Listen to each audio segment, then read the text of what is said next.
பாதம் பணிந்து, என்னுடைய குருநாதர் தெய்வ திரு முத்தூர் ராமசாமி ஐயா அவர்கள் பாதம் பணிந்து, அர்த்தநாரீஸ்வரர் பாதம் பணிந்து, ஆஞ்சநேயர் பாதம் பணிந்து, காலபைரவர் பாதம் பணிந்து, என்னுடைய தாய் தந்தையரின் பாதம் பணிந்து, எங்களுடைய ஸ்ரீ ஈசன் ஜோதிடா அறக்கட்டளை நடத்தும் 16வது மாதாந்திர கருத்தரங்கிற்கு வருகை புரிந்திருக்கும் அனைத்து நல்லுள்ளங்களுக்கும் மீண்டும் ஒரு முறை என்னுடைய நன்றியை உரித்தாக்கி,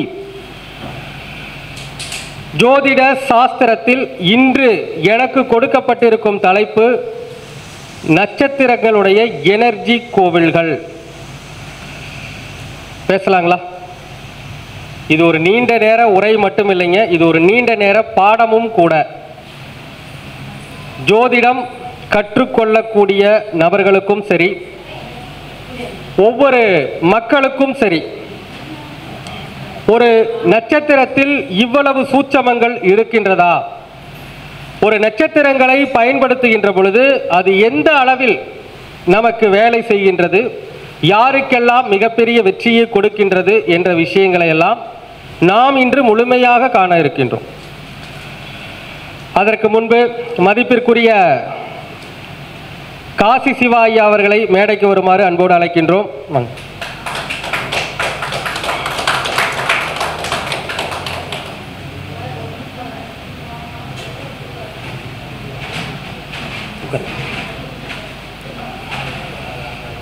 இப்போ வந்து பார்த்தீங்கன்னா, இப்போ நாம் நிறைய பார்க்குறோம் இல்லைங்களா? நிறைய யூடியூப் சேனல்ஸ், நிறையா படிக்கிறீங்க, நிறைய யூடியூப் சேனல் பார்க்குறீங்க, நட்சத்திரங்கள்னு சொல்லி நிறைய பேர் வந்து பேசுகிறாங்க. அப்போ இந்த நட்சத்திரங்களை பயன்படுத்துகின்ற பொழுது நமக்கு நன்மை தீமைகள் நடக்கின்றதா இல்லையா, அது முதல்ல தெரியணும் இல்லைங்களா? யூடியூப்பில் பேசுகிறாங்க, 2வது நட்சத்திரத்தை இயக்குங்க, 4வது நட்சத்திரத்தை இயக்குங்க, 6வது நட்சத்திரத்தை இயக்குங்க, 8வது நட்சத்திரத்தை இயக்குங்க, 13வது நட்சத்திரத்தை இயக்குன்னு சொல்லிட்டு அந்த சுபதாரைன்னு சொல்லுவோம் இல்லைங்களா? அந்த சுபதாரையை இயக்குகின்ற பொழுது நமக்கு நல்ல பலன்கள் நடக்கும் அப்படின்னு சொல்லி எல்லாரும் தான் பேசுகிறாங்க இல்லைங்களா? 1 2 கிடையாதுங்க. இந்த குமாரசுவாமியம் என்ற நூலினுடைய விரிவாக்கம், அந்த குமாரசுவாமியம் நூலில் சொல்லப்பட்ட தாராபலன் ரகசியங்களை நாம் என்ன பண்ணிட்டு இருக்கிறோம்? இப்போ நம்ம பொதுவாக எல்லோரும் சொல்லிக்கிட்டு இருக்கிறோம். இதை பார்த்துட்டுங்க, சார் சொன்னார் எனக்கு 2வது நட்சத்திரத்தை இயக்க சொன்னார், நான் 2வது நட்சத்திரத்துக்கு உண்டான உணவு டெய்லியும் சாப்பிட்ருக்கேன், 2வது நட்சத்திரத்துக்கு உண்டான குறியீடு வச்சிருக்கேன், 2வது நட்சத்திரத்துக்கான குறியீடு வச்சிருக்கிறேன், 2வது நட்சத்திரத்திற்கான உணவுகள் எடுத்துக்கிறேன், 2வது நட்சத்திரங்களான மரங்களை வளர்க்குறேன், ஆனால் எனக்கு இன்னும் யோகம் வரலையேங்க சார், நானும் உங்களுடைய யூடியூப்ல எல்லாம் பார்த்துட்டு இந்த நட்சத்திரத்தை இயக்க சொன்னீங்க, ஆனால் உனக்கு எனக்கு இன்னும் பெருசாக நடக்கலையே அப்படின்னு சொல்கிறவங்க ஏராளம். உண்மையா இல்லைங்களா? நீங்கள் இங்கே வந்திருக்கிறவங்க பாருங்கள், நீங்கள் வந்து எத்தனையோ பேர் வந்திருப்பீங்க, உங்களுக்கு இந்த நட்சத்திரத்தை இயக்கியிருப்பீங்க இல்லையா? ஏதாச்சும் உங்களுக்கு வந்து சார் நான் இயக்கினேன் சார், எனக்கு ரிசல்ட் கிடைச்சிருக்கு, இல்லை கிடைக்கல, அப்படி யாராச்சும் சொல்கிறது இருக்கீங்களா?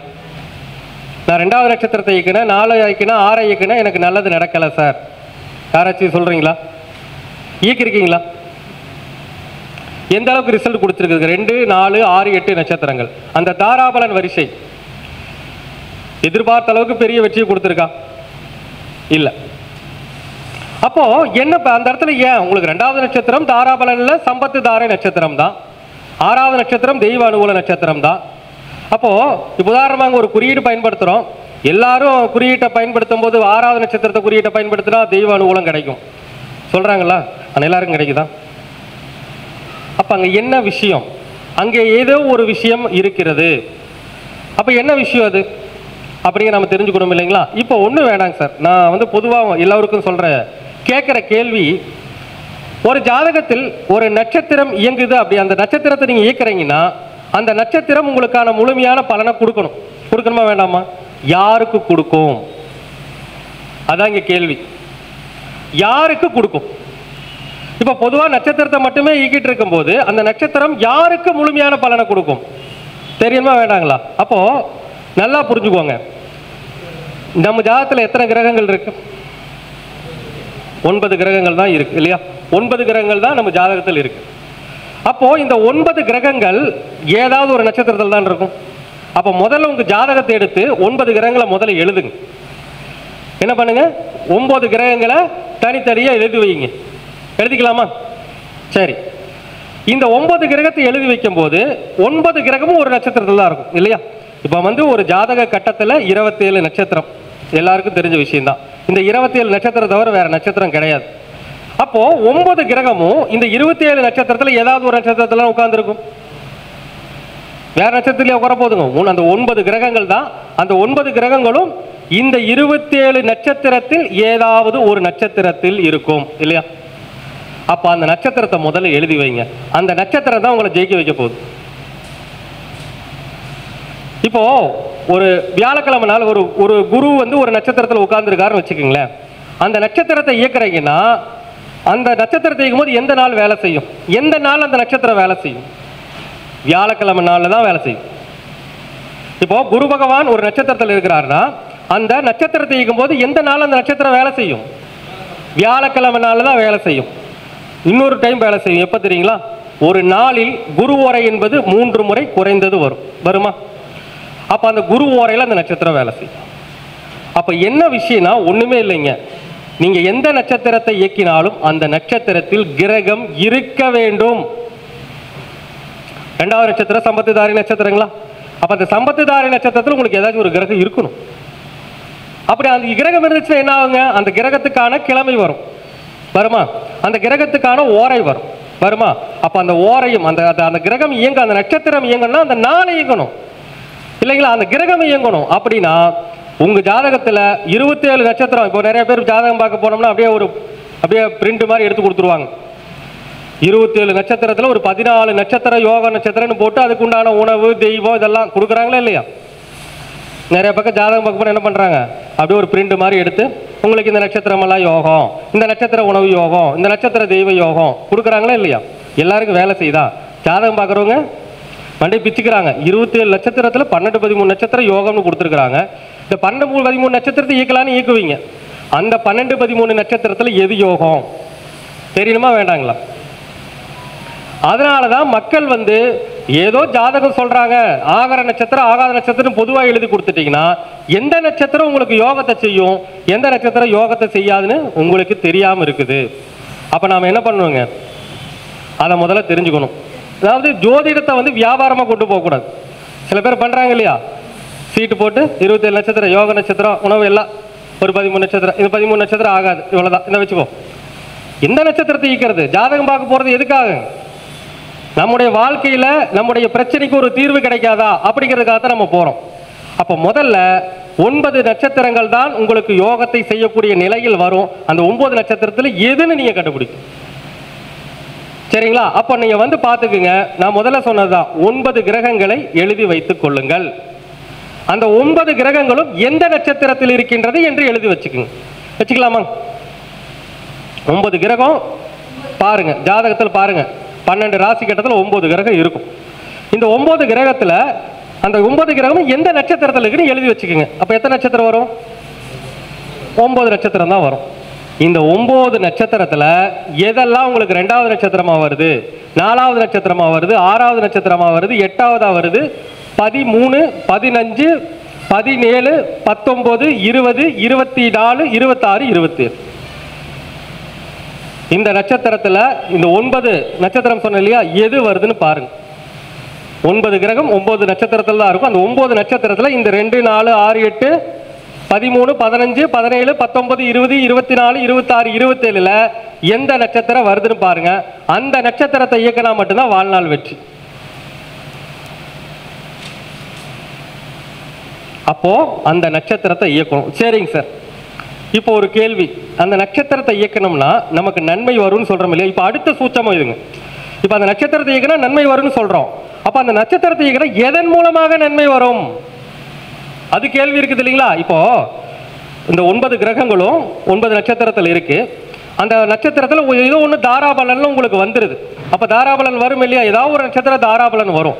அந்த நட்சத்திரத்தை இயக்கும் போது எதற்காக இயக்கினால் அது நன்மை தரும் தெரியணுமா வேண்டாங்களா? வேணும். உதாரணமாக சொல்கிறேங்க, ஒரு ஜாதகம், எந்த லக்கணம் அவெல்லாம் எடுத்துக்கலாம். உதாரணம் ஒரு லக்கணம் எடுத்துக்கலாம், கன்னி லக்கணம்னு எடுத்துக்கோங்க. ஒரு ஜாதகம் கன்னி லக்கணம். அவருடைய நட்சத்திரம் ஏதாவது ஒரு நட்சத்திரம் எடுத்துக்கோங்களேன். ஒரு கன்னி லக்னத்துக்கு பூர நட்சத்திரத்தில் பிறந்திருக்காருன்னு வச்சுக்கோங்க. பூர நட்சத்திரம்னா என்ன ராசி? சிம்ம ராசி. கன்னி லக்னத்தில் பிறந்திருக்காருன்னு வச்சுக்கோங்க. பூர நட்சத்திரத்துக்கு வந்து பார்த்தீங்கன்னா 6வது நட்சத்திரமா என்ன நட்சத்திரம் வரும்? பூரம், உத்திரம், அஸ்தம், சித்திரை, சுவாதி, விசாகம் வரும். 6 விசாகம். 8னா அனுஷம், கேட்டை. அப்போ 6வது நட்சத்திரம் யோகத்தை செய்யும், 8 செய்யும், 2 செய்யும், 4 செய்யும், எல்லாம் ஓகே. அப்போ முதல்ல இப்போ உங்களுக்கு ஒன்று வேண்டாங்க. இப்போ அந்த கேட்டை நட்சத்திரம் எத்தனாவது நட்சத்திரமா வருதுங்க? போகிறதுக்கு 8. அப்போ இந்த 8வது நட்சத்திரத்தை நீங்கள் இயக்குனா வெற்றி பெறணும் இல்லையா? அப்போ அந்த 8வது நட்சத்திரத்தில் ஏதாச்சும் ஒரு கிரகம் இருந்தால் தானே இங்கன்னு சொல்லியிருக்கிறேங்க. அந்த 8வது நட்சத்திரத்தில் குரு இருக்கிறாருன்னு வச்சுக்கோங்க. குரு யாருங்க லக்னத்துக்கு? கன்னியா லக்னத்துக்கு குரு யாருங்க? 4, 7க்கு உண்டானவர். 4, 7க்கு உண்டானவர் 3ஆம் இடத்துல கேட்டையில் இருக்கிறாரு, 8வது நட்சத்திரத்தில் இருக்காரு. புரியுதுங்களா? இப்போ 8வது நட்சத்திரத்தில் இருக்காரு. 4க்கு உண்டான குரு 3இல் மறைவது முதல்ல ஒரு கிரகம் நல்லதா இருக்குதா கெட்டு போயிருக்கான்னு தெரியணும். குரு 3ல் மறைவது நல்லதா கெட்டதா? கன்னியா லக்னத்திற்கு குரு 3இல் மறைவது நல்லதா கெட்டதா?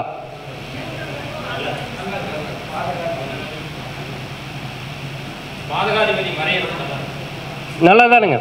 அப்ப ஜோதிட சாஸ்திரத்துல சில விஷயங்களை நம்ம தெரிஞ்சுக்கணும் இல்லைங்களா? கன்னி லக்னத்துக்கு குரு மறைவது நல்லது, கன்னி லக்னத்துக்கு புதன் மறைவது அதை விட நல்லது. கன்னி லக்னக்காரங்களுக்கு புதன் வலுத்துச்சு வேஸ்ட்.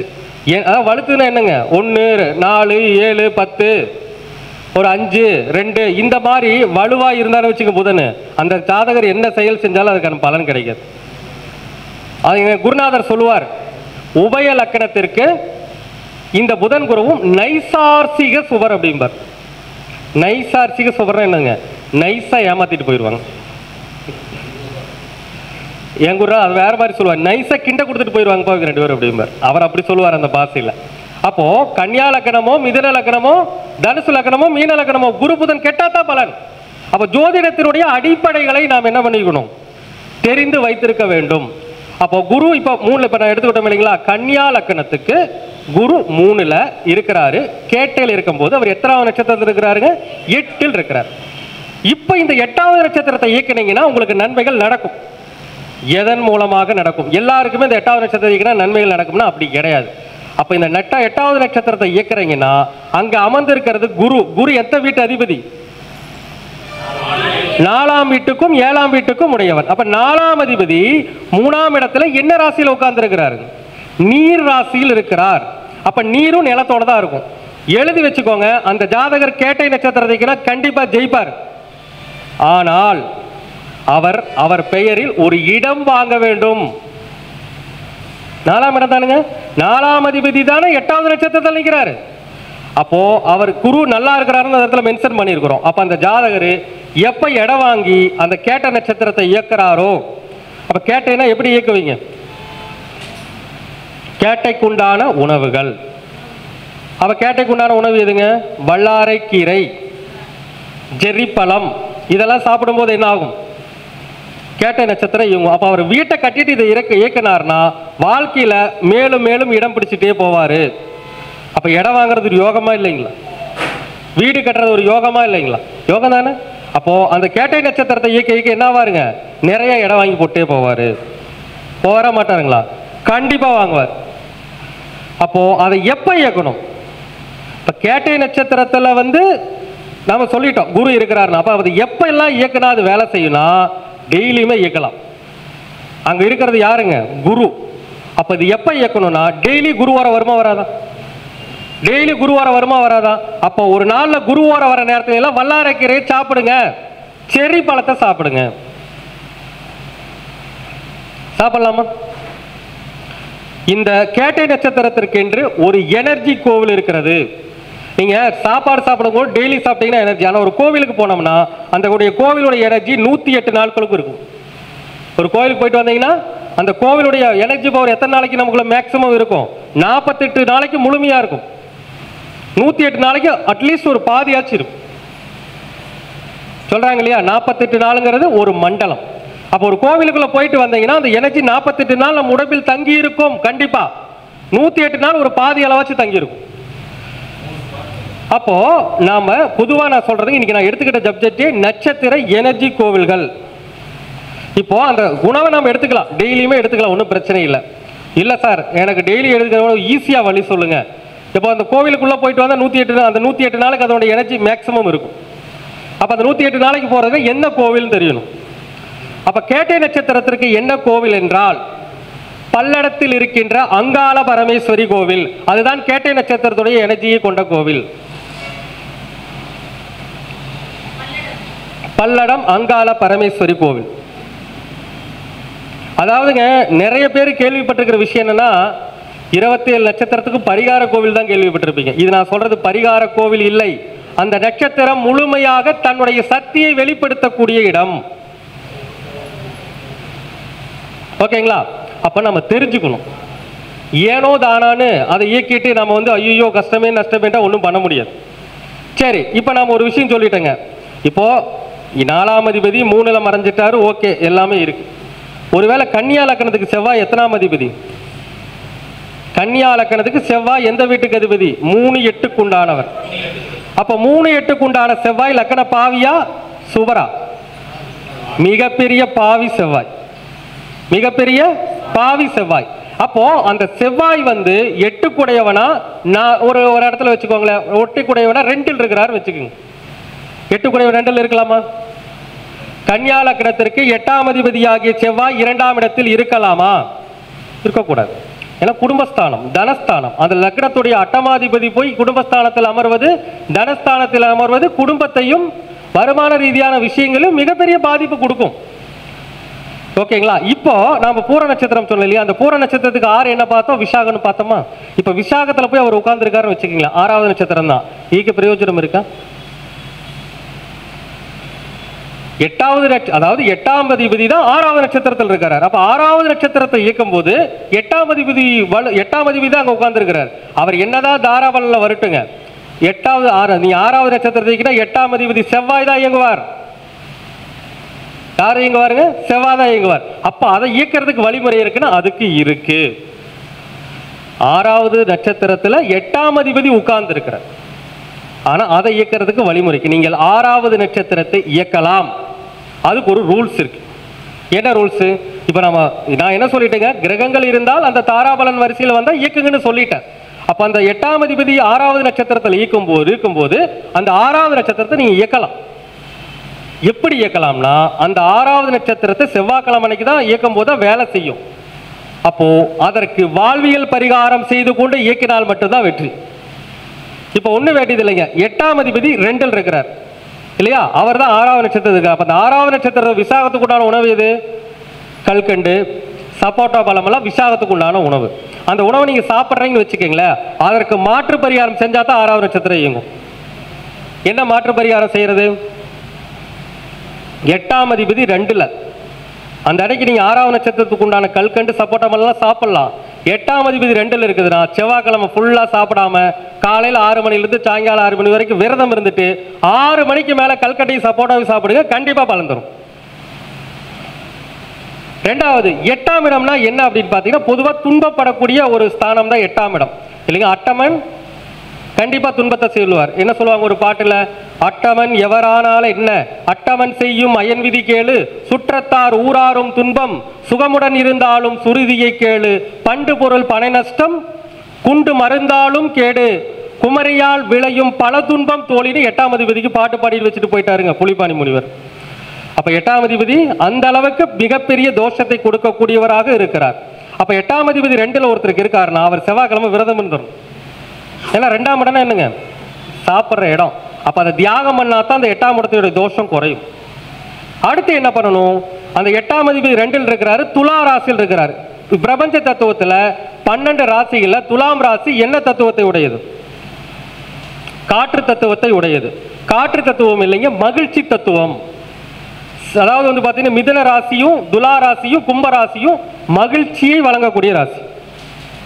காற்று தத்துவத்துல காற்று தத்துவனாவே மகிழ்ச்சியை வழங்கக்கூடியதுதான். அப்போ 2ஆம் இடத்துல அவர் இருக்கும்போது அந்த இடத்துல இருக்கிறவங்களை யாரையாச்சும் மகிழ்ச்சி படுத்தணும், சந்தோஷப்படுத்தணும். 8ஆம் இடம் தூய்மை தொழிலாளர்கள், துலாம் ராசி சமுதாய பணி செய்பவர்கள், 2ஆம் இடம் சாப்பிட்ற சாப்பாடு, 2ஆம் இடம் பணம். அப்போ நீங்கள் என்ன பண்ணணுங்க, செவ்வாய்க்கிழமை நாளில் அந்த தூய்மை தொழிலாளர் இருக்காங்க இல்லையா, அவங்களுக்கு 2ஆம் இடத்துல செவ்வாய்னா என்ன பழம், ஆப்பிள் பழம். ஒரு ஆப்பிள் பழம் ஒரு கிலோவோ 2 கிலோவோ வாங்கி கொடுத்துட்டு, செவ்வாய்னா 3, ஒரு 30 ரூபாயோ 120 ரூபாயோ 300 ரூபாயோ பணம் கொடுத்துட்டு விரதம் இருந்துட்டு அந்த 6 மணிக்கு மேலே அந்த சப்போட்டா பழத்தையும் கல்கண்டையும் சாப்பிட்டுட்டு வந்தீங்க அப்படின்னா கண்டிப்பாக உங்களுக்கு அந்த 6வது நட்சத்திரம் உங்களுக்கு தேவையான அனுகூலத்தை கொடுக்கும். ஓகேங்களா? அப்போ சார் இவ்வளவு பண்ண வேண்டியது இருக்குதாங்க சார், கேள்வி இருக்குங்களா? அப்போ நம்ம வந்து ஆப்பிள் பழம் 1 கிலோ வாங்கி கொடுக்கணும், விரதம் வேறு இருக்கணும், 300 ரூபா பணம் வேற கொடுக்கணும். இதெல்லாம் என்னால் முடியுமா சார்? நானே ஏழை. படிவெல்ல ஏதோ ஒரு படத்தில் சொல்லுவாங்களே, என்ன படத்தில், நானே பரம ஏழைன்னு சொல்லுவாங்க. என்ன படங்க சார்? எது படத்துக்கு பேர் ஞாபகத்துக்கு வர மாதிரி, நானே பரம ஏழை கொஞ்சம் பார்த்து செய்வேன்னு சொல்லுவாங்களே சார். இந்த ஸ்னேக் பாப்பு படம் வருமே, அது என்னது, அவர் பேர் நல்ல படங்க, சதுரங்க வேட்டை. ஒரு படத்தில் அந்த மளிகை கடையில் போய் அந்த இது சொல்லுவாங்க தெரியுங்களா, அந்த பாம்பு விஷயத்தில், நானே ஏழை சார் கொஞ்சம் பார்த்து செய்யுங்க. அந்த மாதிரி நானே ஏழைங்க சார், என்னால் இவ்வளவு பரிகாரங்களை செஞ்சுட்டு இந்த அளவுக்கு பலன் எனக்கு கிடைக்கணுமா? என்னால் முடியாதுங்க சார். நான் ஒரு கூலி வேலைக்கு போகிறேன், ஒரு சாதாரணமான வாழ்க்கை வாழ்கிறேன், என்னால் இதை செய்ய முடியாதுங்க சார் அப்படிங்கிறவங்க என்ன பண்ணணும்? பேசாமல் அந்த நட்சத்திரத்தை இயக்கிறத விட்டுற வேண்டியதான். 6வது நட்சத்திரமாக இருந்தாலும் அதை இயக்கும் போது 8ஆம் இடம் வேலை செஞ்சிடும். 6ஆம் நட்சத்திரம் இயங்கும், ஏன்னா 8ஆம் இடம் அதை சமாளிக்கணும் இல்லையா? என்ன பண்ணுறது? தெய்வ அனுகூலம் கிடைச்சா மட்டும் போதுமா? 6வது நட்சத்திரம் தெய்வ அனுகூலம் அது கிடைச்சா போதுமா? இந்த பக்கம் பின்னால் 8ஆம் அதிபதி இயங்குவார், வர்ற பண கஷ்டத்தை யார் சமாளிக்கிறது? முடியாது இல்லையா? அப்போ நாம் என்ன பண்ணணும்? வேண்டாம் சார், இந்த மாதிரி எனக்கு ரொம்ப ரிஸ்க்காக இருக்குது சார், கஷ்டமாக இருக்குது சார் அப்படின்னா, இப்போ இந்த செவ்வாய் இன்னொரு இடத்துல நல்ல விதமாக வேலை செய்வார். எப்படி வேலை செய்வாருங்க? அந்த செவ்வாய் விசாகத்தில் இருக்கும்போது வக்கரமாக இருந்தால் சூப்பராக வேலை செய்வார். ஏன்னு சொல்லுங்க, கன்னியா லக்னத்திற்கு 8ஆம் அதிபதி வக்கரம் பெறுவது நன்மையை தரும். அப்போ அந்த 6வது நட்சத்திரத்தில் செவ்வாய் இருக்கின்ற பொழுது இப்போ விசாகத்தை இயக்கிறீங்கன்னு வச்சுக்கோங்க, வக்கரமாக இருக்கும்போது செவ்வாய் இருக்கும்போது இயக்கிறீங்கன்னா நல்லது தரும். இப்போ இவ்வளவு சுத்தம் இருக்குதுங்க. ஒரு நட்சத்திரத்தை இயக்கிறதே முதல்ல 9 நட்சத்திரம் தான் வேலை செய்யும். அப்போ நீங்கள் இயக்கிற 2வது நட்சத்திரம் 4வது நட்சத்திரம் வேலை செய்யும். எப்போ வேலை செய்யுங்க? அந்தந்த நாளில் மட்டும், அந்த நட்சத்திரம் வர நாளில் மட்டும் தான் வேலை செய்யும். அப்போ அந்த நட்சத்திர நாள் வர்ற வரைக்கும் வெயிட் பண்ணி ஆக்டிவேட் பண்ணுறது இந்த காலத்தில் மக்களுக்கு முடியுமா? முடியும். என்ன நினைக்கிறாங்க மக்கள்? சார் ஈஸியாக வழி சொல்லுங்கள் சார், சம்பாதிக்கிறதுக்கு ஈஸியாக வழி சொல்லுங்க சார் தான் சொல்கிறாங்க. அப்போ முதல்ல உங்கள் ஜாதகத்தில் 9 நவகிரகங்கள் 9 நட்சத்திரத்தில் தான் இருக்கும். அந்த 9 நட்சத்திரத்தில் எது தாராபலன் வருகின்றது என்று பாருங்கள்.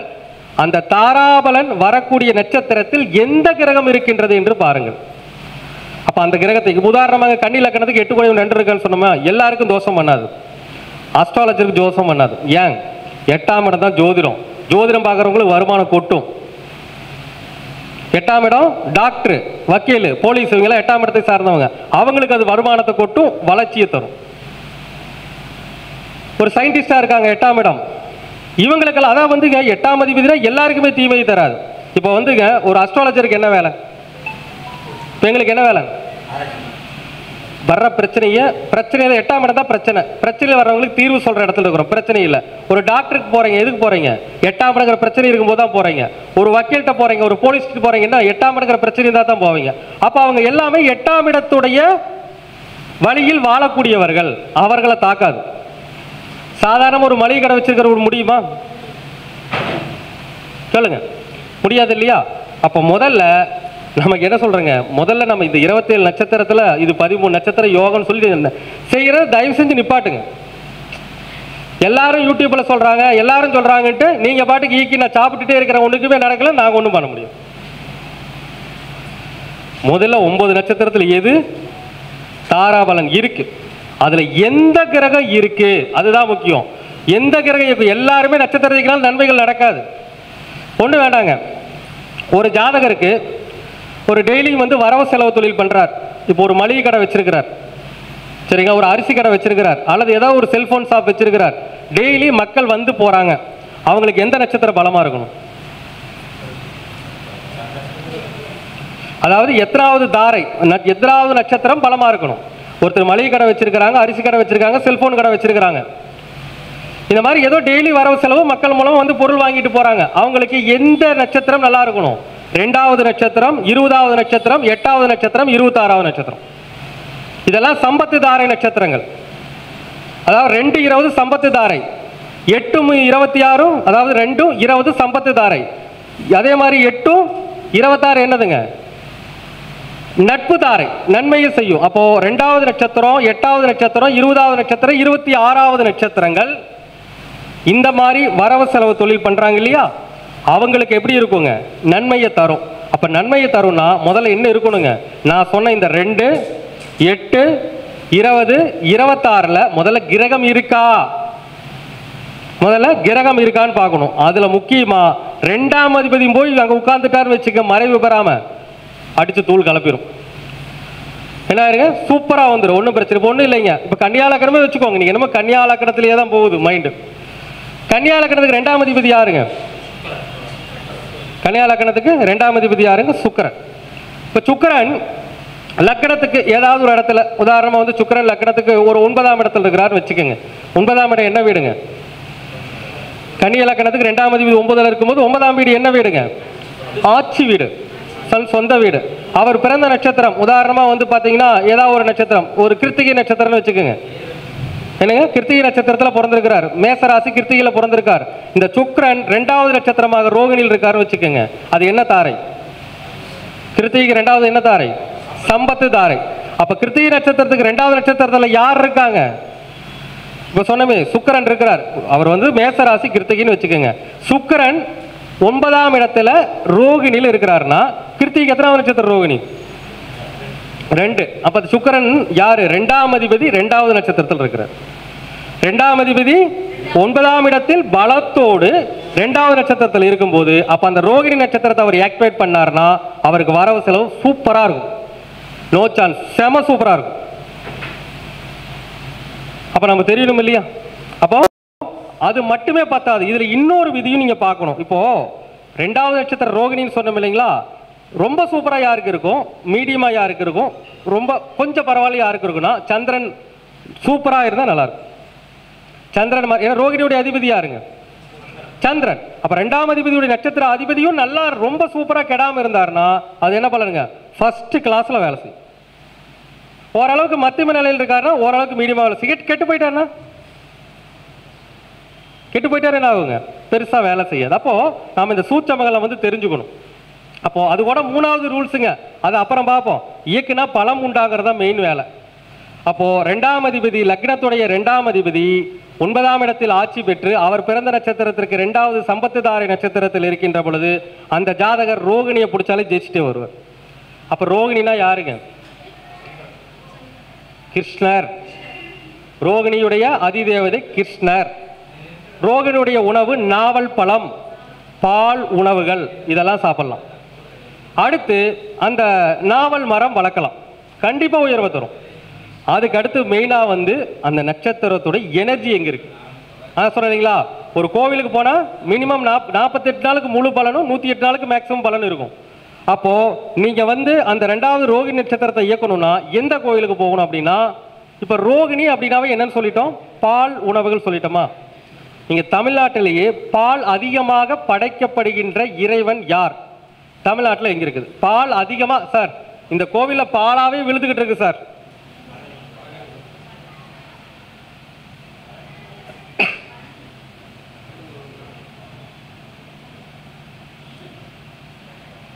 ரோகிணி நட்சத்திரத்துக்குரிய மிருகம் என்னதுங்க? பாம்பு. அதிகமா பால், அதாவது நம்ம வந்து பால் அதிகமாக இயங்கக்கூடிய இடம், தயிர் அதிகமாக இயங்கக்கூடிய இடம் எது தெரியுங்களா? திருநாகேஸ்வரம். அப்ப ரோகிணிங்கிறது நாகம் இல்லையா? அப்ப அது கணக்குகள் தான் கொடுத்துருக்காங்க, ஒரு நட்சத்திரம் இயங்கும் இடம். அப்ப தமிழ்நாட்டில் வந்து பால் வந்து அதிகமாக எங்க வேலை இது பண்ணுதுங்க? காலையிலிருந்து மத்தியானம் வரைக்கும் என்ன ஆகிட்டே இருக்கும்? அங்க வந்து அங்க பயங்கரமா அபிஷேகம் ஆகிட்டு அவ்வளவு பால் விழுவும். அது ரோகிணிங்கிற நாகம் இல்லைங்களா? அதை ஒரு கணக்கு வச்சு தான் சொல்லியிருக்கிறாங்க. அப்போ ரோகிணி நட்சத்திரத்துடைய எனர்ஜி அதிகமாக இறங்கக்கூடிய இடம் திருநாகேஸ்வரம். அப்ப அந்த ஜாதகர் திருநாகேஸ்வரத்துக்கு போயிட்டு வரணும். எப்ப போகணும்? அதுல இப்போ வந்து நட்சத்திர ஒண்ணு அந்த நட்சத்திரத்தை அன்னைக்கு போகணும். இல்லைங்க. அந்த நட்சத்திரத்தை அன்னைக்கு போறதை விட யார் அந்த நட்சத்திரத்தில் உட்கார்ந்துருக்கிறாங்க? 2ஆம் அதிபதி யாருங்க? சுக்கிரன். வெள்ளிக்கிழமை நாள்ல போனீங்கன்னா முழு எனர்ஜி கிடைக்கும். இல்லைனா நீங்க வேற எந்த நாள்ல போனாலும் சுக்கிரனுக்கு உண்டான ஓரை என்னதுங்க? சுக்கிர ஓரை. அப்போ வெள்ளிக்கிழமை அன்னைக்கு போனா பலன் உண்டு, சுக்கிர ஓரையில எந்த நாள்ல போனாலும் பலன் உண்டு. இதை விட டபுள் பூஸ்ட் வெள்ளிக்கிழமை நாள்ல சுக்கிர ஓரை போலாமா? பலன் கிடைக்குமா? அதுலயும் ரோகிணி நட்சத்திரமும் வெள்ளிக்கிழமை நாளும் சுக்கிர ஓரையும் சேர்ந்து ஒரு போனா பவர் ஜாஸ்தியா கிடைக்குமா? கிடையாது. கட்டாயமா கிடைக்கும். 100% கிடைக்கும். ஏன் அப்படின்னு சொல்றேன்னா, இதனுடைய சத்தியமான உண்மை என்ன அப்படின்னு பாத்தீங்கன்னா, இந்த மண், திருச்செங்கோடு மண் எந்த நட்சத்திரத்திற்கான எனர்ஜி கொண்டது தெரியுங்களா? சதயம் நட்சத்திரத்திற்கான எனர்ஜி கொண்டது. சதயம் ஸ்டார் ஆஸ்ட்ரோ டிவி. ஏன் சதயம் ஸ்டார் ஆஸ்ட்ரோ டிவி? ஏன் என்னுடைய நட்சத்திரத்திற்கு 13வது நட்சத்திரம், பதவி உயர்வை கொடுக்கின்ற நட்சத்திரம். இந்த மண்ணை தொட்ட நாளிலிருந்து இன்றளவும் நான் மிக உயரத்திற்கு சென்று கொண்டிருக்கிறேன் தான் உண்மை. என் பெருமைக்காக சொல்லல. அப்ப நீங்க கேட்கலாம், சார் 13வது நட்சத்திரத்தை தொட்டீங்க, பதவி உயர்வு போய்கிட்டே இருக்கிறீங்க அப்படின்னா இதற்கு காரணம் என்ன அப்படின்னா, நான் என்ன சொல்லியிருக்கிறேன்? சதயத்தை தொட்டா மட்டும் பத்தாதுங்க. அந்த நட்சத்திரத்துல ஏதாவது ஒரு கிரகம் இருக்கணுமா வேண்டாமா? அதுல யார் தெரியுங்களா இருக்கிறாங்க? 2ஆம் அதிபதியே இருக்கிறார், குருவே இருக்கிறார். அப்ப நாம இந்த இடம் மண்ணை தொட்ட நாள் முதல் நம்முடைய வளர்ச்சிகள் ஜாஸ்தி தான் இருக்கு.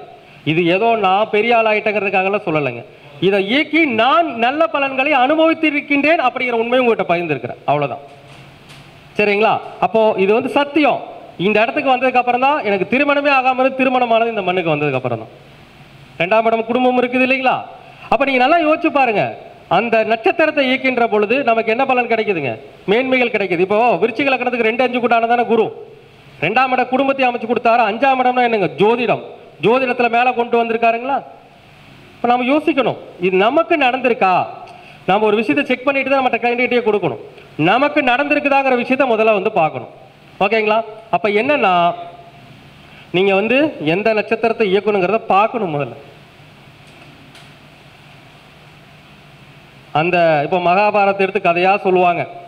மகாபாரதத்தில் இந்த கேரக்டர்லாம் இந்த நட்சத்திரத்தில் யூஸ் பண்ணாங்க, இதெல்லாம் பண்ணாங்க, அவங்க யூஸ் பண்ணாங்க, அதனால தான் வெற்றி பெற்றாங்களா? சொல்லுங்க. அதனால தான் வெற்றி பெற்றாங்களா? கிடையாது. அதற்கு உண்மையான காரணம் அவர்கள் ஜாதகத்தில் அந்த கிரகங்கள் அந்த அமைப்பில் இருக்க வேண்டும். அப்பொழுதுதான் நடந்திருக்கும். இருக்கா இல்லைங்களா? பெரிய பெரிய நடிகர்கள், நடிகைகள் இந்த குறியீடுகள் யூஸ் பண்றாங்க, இதெல்லாம் யூஸ் பண்றாங்க. சும்மாவெல்லாம் நடக்காது. அப்படின்னா இன்னொருத்தர் இதே நட்சத்திரத்தில் இருக்கிற அவன் அந்த குறியீடை பற்றி பெரிய நடிகர் ஆக வேண்டியதானே? சொல்றாங்க இல்லையா? ஒரு நடிகர் பயங்கரமா இந்த இதை யூஸ் பண்ணி பெரிய ஆள் ஆயிட்டார் அப்படிங்கிறாங்க. ஏன் அதே மாதிரி இந்த நட்சத்திரத்தில் போறது அதே நட்சத்திரம் இவங்களும் பெரிய ஆள் ஆக வேண்டியதானே? ஆயிருக்கலாம் இல்லையா? ஏன் ஒரு சாதாரண ஏழை ஏன் ஆக மாட்டேங்கிறாங்க? அப்ப என்ன அப்படின்னா, முதல்ல அந்த அந்த எந்த நட்சத்திரத்தை இயக்கினாலும் அந்த நட்சத்திரத்தில் என்ன வேணுங்க? கிரகம் கண்டிப்பாக வேணும். கிரகம் இருக்கிறவங்க தான் சார் ஜெயிக்கிறாங்க. நீங்க எத்தனை ஜாதகத்தை வேணாலும் எடுத்து ஆய்வு போட்டு பாருங்க. என்ன வேணுங்க? இந்த 9 நட்சத்திரத்தை முதல்ல செலக்ட் பண்ணி தாராபல நட்சத்திரம் என்னங்கிறத பார்த்து எந்த கிரகம் இருக்குதோ அந்த கிரகத்தை இயக்கணும். ஒண்ணு வேண்டாங்க, நான் இன்னொரு லக்கணம் சொல்றேங்க. வேற ஒரு லக்கணம் போட்டுக்கலாங்களா? போட்டுக்கலாமா? சரி. ஒருத்தர் கல்யாணம் முடிச்சோடனே வாழ்க்கையில் ஜெயிச்சுட்டே இருக்கிறார். பொண்டாட்டி கூடவே இருக்கிறார், ஜெயிச்சுட்டே இருக்கிறார். பொண்டாட்டி கல்யாணம் முடிச்சிடறாரு, மனைவி கூடவே இருக்கிறாங்க. மனைவி கூடவே இருந்து தொழிலுக்கெல்லாம் ஹெல்ப் பண்றாங்க. அவர் வாழ்க்கையில் ஜெயிச்சுக்கிட்டே இருக்கிறார், மேலே போய்கிட்டே இருக்கிறார். என்ன காரணம்? உதாரணமாங்க ஒரு லக்கணம் எடுத்துக்குவோங்க. உதாரணமா வந்து ஏதாவது ஒரு லக்கணம், கும்ப லக்கணத்தை எடுத்துக்குவோம். மேஷத்தை தான் எப்பவுமே எடுத்துக்கிட்டு இருக்கிறோம், ஏதாச்சும் கொஞ்சம் வித்தியாசமா எடுப்போமே. கும்ப லக்கணத்தை எடுத்துக்கோங்க. கும்ப லக்கணத்துக்கு 7ஆம் அதிபதி யாரு? சூரியன். ஓகே. இப்ப 7ஆம் அதிபதி ஆகிய சூரியன் கும்ப லக்கணத்துக்கு 10 இருக்கிறார் வச்சுக்கோங்க. 7ஆம் அதிபதி 10 இருக்கார். அப்ப கும்ப லக்கணத்துக்கு 10ஆம் வீடு என்னதுங்க? திக்பலம் 1. 10ஆம் இடங்கு இதுக்கு விருச்சிகம். அப்ப கும்ப லக்கணத்துக்கு பாருங்க, 7ஆம் வீடு சிம்ம வீடு. அந்த 7ஆம் வீட்டுக்கு உண்டான சூரியன் 10 இருக்காரு வச்சுக்கோங்களேன். அப்ப அந்த 7ஆம் வீட்டுக்கு உண்டான சூரியன் 10 இருக்கிறாரு. அவர் ஒரு நட்சத்திரம் வச்சுக்கோங்க. உதாரணமா வந்து ஏதாவது ஒரு நட்சத்திரம் வச்சுக்கலாங்களே. உதாரணமா பூர நட்சத்திரமே வச்சுக்கோங்க, அங்கேயே வருவான், ஏன் தூட போகணும். இப்ப கும்ப லக்கணத்துக்கு 10ல் சூரியன் இருக்கிறார், அவர் பிறந்தது பூர நட்சத்திரம்னு வச்சுக்கோங்க. இந்த பூர நட்சத்திரத்துக்கு 8வது நட்சத்திரம் என்னது? கேட்டை. அப்போ அந்த 7ஆம் வீட்டுக்கு உண்டான சூரியன் கேட்டையில் இருக்கிறாருன்னு வச்சுக்கோங்க. அப்போ பூர நட்சத்திரத்துக்கு எத்தனாவது நட்சத்திரம்? 8வது நட்சத்திரம். பூரத்துக்கு 8வது என்னதுங்க? கேட்டை. அப்போ மனைவி நிற்கக்கூடிய நட்சத்திரம் கேட்டை இல்லையா? மனைவி நிற்கிற நட்சத்திரம் கேட்டை. அப்போ அந்த ஜாதகருங்க ஒன்றும் வேண்டியதில்லை. இந்த கேட்டை நட்சத்திரம் அப்படிங்கிறது நம்ம என்ன சொல்லுவோம் தெரியுங்களா? பொதுவாக அவர் கல்யாணம் மூச்சுக்கிட்டாரு. கேட்டை நட்சத்திரங்கிறது நம்முடைய காம்பவுண்ட் வால். இதெல்லாம் நான் சொல்லிங்க, நூலில் குமாரசாமித்தில் சொல்லியிருக்கிறாங்க. இந்த கேட்டை நட்சத்திரங்கிறது என்னதுங்க? காம்பவுண்டு வால். அவர் கல்யாணம் மூச்சுட்டு அவர் வீட்டில் ஒரு வீட்டை கட்டி காம்பவுண்டு பெருசாக காம்பவுண்டு வால் ஏற்றிட்டாருன்னு வச்சுக்கோங்க, அவர் மனைவியோடு இருக்கிற வரைக்கும் ஜெயிச்சுட்டே இருப்பார். அவர் தெரிஞ்சோ தெரியாமையோ யாரோ ஒருத்தர் சொல்லிட்டாங்கன்ட்டு வல்லாரக்கீரை சாப்பிட்டே இருக்காருன்னு வச்சுக்கோங்க, ஜெயிச்சுட்டே இருப்பார். யாரும் தெரியல, யாரோ ஒருத்தர் சொன்னாங்க நான் பல்லடத்து கோயிலுக்கு தெரியாதனமா அங்காள பரமேஸ்வரி கோயிலுக்கு போயிருக்கார், ஜெயிச்சுக்கிட்டே இருப்பார். கேட்டை நட்சத்திரம் இந்திரன். இந்திரனுடைய ஸ்தலத்துக்கு போயிட்டு வராரு, இந்திரன் ரெகுலராக கும்பிட்றாரு, ஜெயிச்சுட்டே இருப்பார். ஜெயிப்பாரா? கண்டிப்பாக ஜெயிப்பார். ஒன்று வேண்டாம், இன்னும் ஸ்பெசிஃபிக்காக சொல்லணும்னா இந்த 8ஆம் இடம் கேட்டைங்கிறது எதை சொல்லணும்னு பார்த்தீங்கன்னா கழிப்பறையை சுட்டி காட்டக்கூடியது தான் கேட்டை. அவர் கல்யாணம் மூச்சிருப்பாரு, தெரிஞ்சோ தெரியாமலையோ ஏதாச்சும் கழிப்பறை கான்ட்ராக்ட் எடுத்திருப்பார்.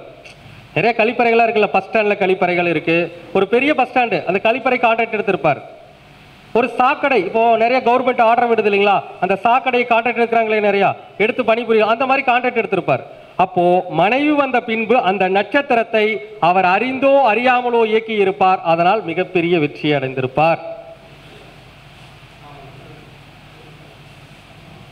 ஏதாச்சும் கை தட்டினதான் அடுத்து சொல்லுவேன் நான்.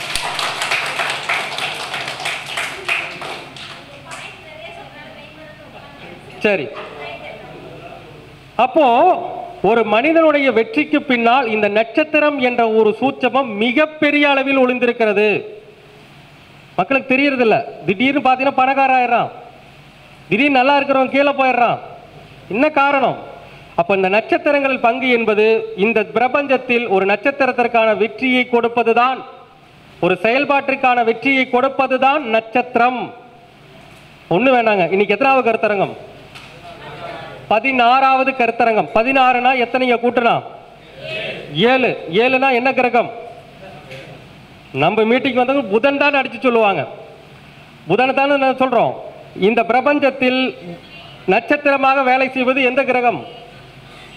பிரபஞ்சத்தில் நட்சத்திரமாக, அதாவது வாரமா ஒரு கிரகம், திதியா ஒரு கிரகம், நட்சத்திரமா வேலை செய்யக்கூடிய கிரகம் என்னதுங்க? புதன். அதனாலதான் நீங்க நட்சத்திரத்தை தொட்டு பேசிட்டு இருக்கேன். அப்ப எந்த ஒரு நிகழ்வுகளுமே காரண காரியம் இல்லாமல் நடைபெறுவது கிடையாது. சரிங்களா? மக்கள்ல முதல்ல ஏமாறக்கூடாது. எல்லாரும் சொல்றாங்க பேசுறாங்கன்னு சொல்லிட்டு கண்டதையும் தின்னா பித்தம் தெளியுமா? கண்டதையும் தின்னா பித்தம் தெளியுமா? தெரியாது. எதை சாப்பிட்டா நமக்கு யோகமோ அதை சாப்பிடணும். எதை சரி பண்ணா அது பண்ணா அதுக்கான விடை கிடைக்கணும். ஒண்ணு வேண்டியது இல்லைங்க. இங்க திருச்செங்கோடு அர்த்தநாரீஸ்வரர் கும்பிட்டு எத்தனையோ பேர் நல்லா இருப்பாங்க. திருச்செங்கோடு அர்த்தநாரீஸ்வரர் கும்பிட்டு எத்தனையோ பேர் நல்லா இருப்பாங்க. ஆனா அவங்களுக்கு தெரியாது இது சதய நட்சத்திரத்துடைய பூமி என்பது அவர்களுக்கு தெரியாது. அப்போ ஏதாவது ஒரு ரூபத்தில் அவர்களுடைய ஜாதகத்தில் 2ஆம் அதிபதியோ அல்லது 4ஆம் அதிபதியோ அல்லது 5ஆம் அதிபதியோ என்ன இருப்பாருங்க? சதயத்தில் இருப்பார். அது அவருக்கு தாராபலனையும் சூப்பரா இருந்திருக்கும். அப்புறம் இங்க கும்பிட கும்பிட என்ன இருப்பாருங்க? மேல போயிட்டே இருப்பார். சதயம் சத்தியமாக சதயத்தினுடைய எனர்ஜி எதுங்க? சதயம் சத்தியமாக அர்த்தநாரீஸ்வரனுடைய எனர்ஜி. அங்க இருக்கக்கூடிய பாம்பு இருக்குது இல்லைங்களா, அந்த பாம்பையும் அங்க இருக்கக்கூடிய சனீஸ்வரன் கும்பிட்டாவே போதும் உங்களுக்கு. நான் சொல்லலைங்க சார், கொடுத்துட்டு போயிருக்கிறாங்க. நான் ஒண்ணுமே புதுசா கண்டுபிடிச்சு இந்த கோவில் எல்லாம் இது இயங்குதுலாம் சொல்லலைங்க. நாம் ஒன்றும் பெரிய அந்த அளவுக்கு மேதாவிகள்லாம் கிடையாது. அப்ப நாம எந்த நட்சத்திரத்தை இயக்குகின்றோமோ அந்த நட்சத்திரம் சரியாக இருந்தா நீங்க வெற்றியாளர். என்னங்க 27 நட்சத்திரத்துக்கு கோவில சொல்றதுங்களா? கோவில சொல்றது பிரச்சனை இல்லைங்க. அதை போய் இயக்கலாமா வேண்டாமான்னு தெரியணுமா வேண்டாங்களா? கண்டிப்பா சொல்லுவேன், கடைசியில தான் சொல்லுவேன். நீங்க இப்பயே சொல்லிட்டு தெரிஞ்சுக்கிட்டு போயிட்டீங்கன்னா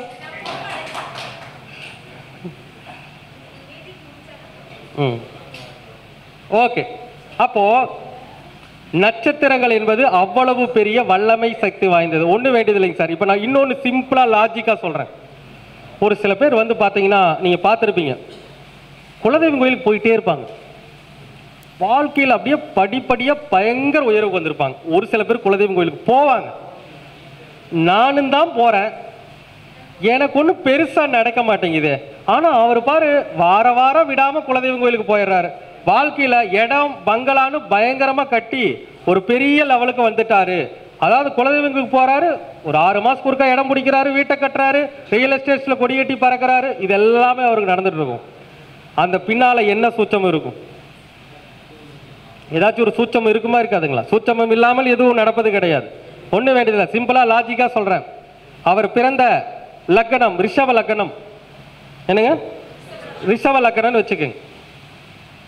5 குடையவன், நல்லா புரிஞ்சுக்கோங்க. 5 குடையவன் அப்படின்னு வச்சுக்கோங்களேன். இப்போ 5ஆம் அதிபதி ஏதாவது ஒரு நட்சத்திரத்தில் இருக்கிறாருன்னு வச்சுக்கோங்க. உதாரணமாக 5வது அதிபதி 24வது நட்சத்திரத்தில் இருக்கிறாருன்னு வச்சுக்கோங்க. அப்போ உதாரணமாக சொல்கிறேங்க. ஏன்னா ஜோதிட சாஸ்திரத்தில் 24வது நட்சத்திரம் என்பது 24 என்பது இடத்தை சொல்லக்கூடியது. இடம் வாங்குவதை சொல்லக்கூடிய நட்சத்திரம் என்னங்க? 24வது. அப்போ இடம்னு சொல்லக்கூடிய நட்சத்திரம் 24வது நட்சத்திரம்.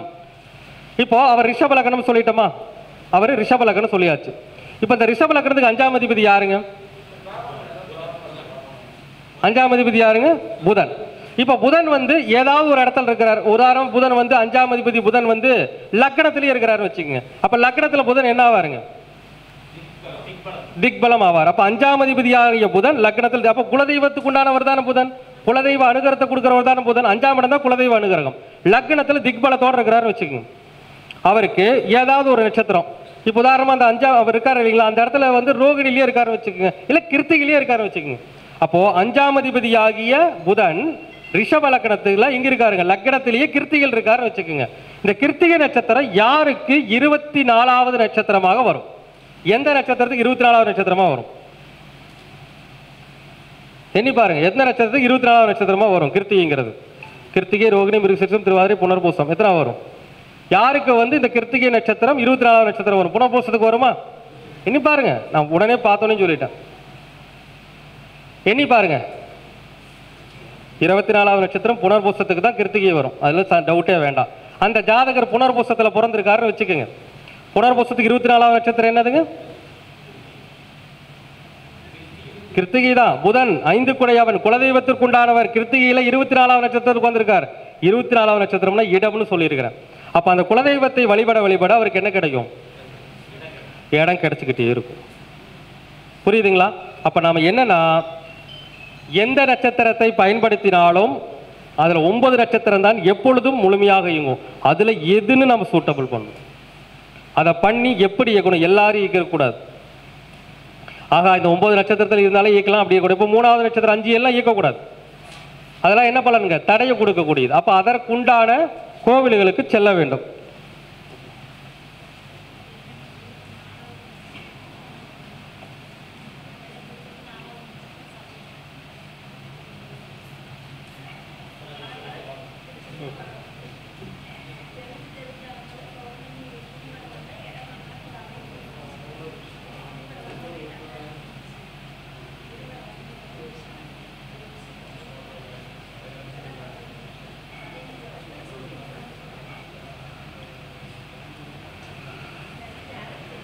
ஓகேங்களா? அப்போ நட்சத்திரம் தான் வாழ்வின் வெற்றி. இப்போ இன்னொரு விஷயம் சொல்றேங்க. ஒருத்தருக்கு வந்து ஒன்றும் இல்லைங்க சார், நீங்கள் வந்து திருப்பதி போயிட்டு வாங்க, சூப்பராக இருக்குன்னு சொல்கிறோமா? திருப்பதி போயிட்டு வந்தால் சூப்பராக இருக்குன்னு சொல்கிறோம். அப்போ திருப்பதி போயிட்டு வந்தால் என்ன எனர்ஜி? எந்த கிரகத்துடைய எனர்ஜின்னு சொல்கிறாங்க? சந்திரனுடைய எனர்ஜி. அப்போ ஜாதகத்தில் சந்திரன் நல்லா இருக்கணுமா வேண்டாம்? நல்லா இருக்கிறவங்க போனால் தான் நல்லா இருக்கும். Minus into plus, minus, plus into plus, plus into plus, plus. கணக்குகள் தெரியணும். Minus into minus plus, plus into plus plus, plus into minus minus. அப்போ விஷயத்தை தெரிஞ்சுக்கணும். அப்போது ஒரு ஜாதகத்தில் திருப்பதி போகிறத பற்றி வச்சுக்கோங்களேன். இப்போ திருப்பதி போயிட்டு வரேன்னா அவருக்கு வந்து கண்டிப்பாக வாழ்க்கையில் உயர்வு கிடைக்கும். திருப்பதி போயிட்டு வந்தால் என்ன இயங்கும்? சந்திரன் இயங்கும். இப்போ நம்ம ஜாதகத்தில் சந்திரன் எப்படி இயங்கும்? நல்லா இருக்கணும் மட்டும் கிடையாது. திருப்பதி போனவங்க எல்லாமே ராஜா ஆயிராங்கன்னா கிடையாது. சந்திரன் நல்லா இருக்கிறவங்க எல்லாம் ராஜா ஆயிராங்கன்னா கிடையாது. சார் சந்திரன் நல்லா தான் சார் இருக்குது, திருப்பதி போயிட்டு வரேன், ஆனால் பெரிய அளவில் வரல. ஒரு சில பேர் சந்திரன் நல்லா இருக்குது, நான் திருப்பதி போயிட்டு வந்தால் சூப்பராக இருக்குது. 2 வேரியேஷன் பிரிச்சுக்குங்க. திருப்பதி போயிட்டு வரேன், சூப்பராக இருக்கிறேன். சந்திரன் நல்லா இருக்குது, நல்லா இருக்கிறேன். எனக்கு சந்திரன் நல்லா தான் இருக்குது, ஆனால் திருப்பதி கூட அந்த அளவுக்கு பெருசாக இல்லை. என்ன காரணம்? இதுக்கான வேரியேஷன் என்ன தெரியணுமா வேண்டாங்களா? அப்போது உங்கள் ஜாதகத்தில் சந்திரன் இயங்க வேண்டும் என்றால் முதல்ல சந்திரன் நட்சத்திரத்தில் கிரகம் இருக்கான்னு பாருங்க. அவங்களுக்கு தான் முழு வேல்யூ. அப்போ சந்திரன் நட்சத்திரம் என்னதுங்க? ரோகிணி அஸ்தம் திருவோணத்தில் கிரகம் இருக்கணும். ரோகிணி அஸ்தம் திருவோணத்தில் என்ன இருக்குங்க? கிரகம் இருக்கணும். வேற 3 நட்சத்திரத்தில் கிரகம் இருக்கணும். என்னதுங்க? பரணி, மகம், கேட்டை, உத்திரட்டாதி. சந்திரனுடைய எனர்ஜி நட்சத்திரங்கள். அப்போ ஒன்று, இப்போ ஒரு ஜாதகத்தில் சந்திரன் நல்லா இருக்குது, அவர் திருப்பதி போய் மிக உயர்ந்த நிலைக்கு வர்றாருன்னா அவருடைய ஜாதகத்தில் ரோகிணி அஸ்தம் திருவோணத்தில் கிரகம் இருக்கணும்.